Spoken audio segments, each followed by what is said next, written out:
Hi, this is Matt with Inmate Search Info. Today we're going to be looking at how to find Minnesota inmates. Minnesota offers a searchable database of their inmates through the Minnesota Department of Corrections.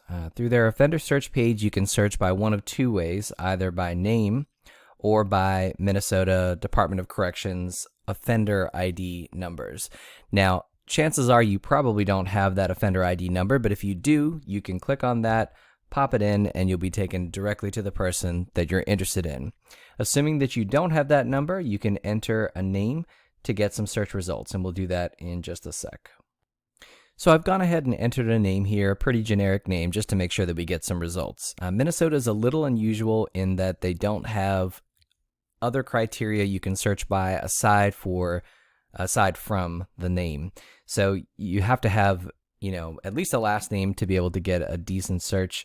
And that may be something to do with the fact that Minnesota only has about 10,000 in incarceration. Not a huge number, not relative to some of the other states that we look at Inmate Search Info here. But you can search by name, but if you don't have the exact name or the correct name, you may run into a little bit of trouble. But we'll take a look at what we get for Michael Smith here.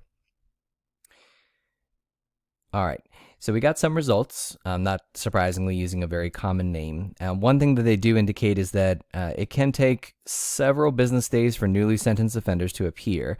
So if you know of someone or you're looking for someone who may have just been sentenced recently, it's not necessarily going to be immediately populated on this inmate search page for Minnesota. So just keep that in mind. You may not get absolute complete results, but anyone that's been in there or in the system for a reasonable amount of time is going to be shown here. So on this first page, you're going to get the date of birth, which obviously is going to be helpful if you've got multiple results, and you can see their current status, whether they're incarcerated or under some kind of supervision. So we'll click on this first one to see.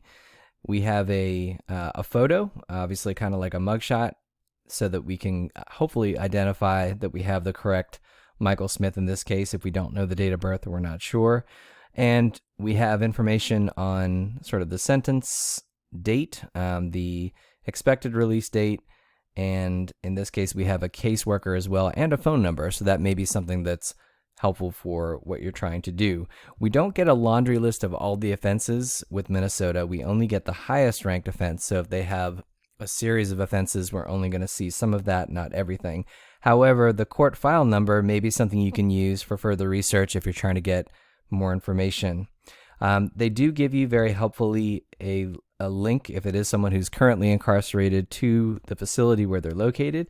And on that facility link, you get directions, and you also have information about the programs offered at the facility and visitation information, all of which could be helpful to you, phone numbers, things like that.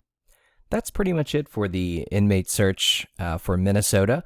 If you'd like a link to this page and also helpful links to other types of offender searches you can do with Minnesota, background checks, and other resources related to incarceration in Minnesota, please visit our link below. Thanks very much for watching.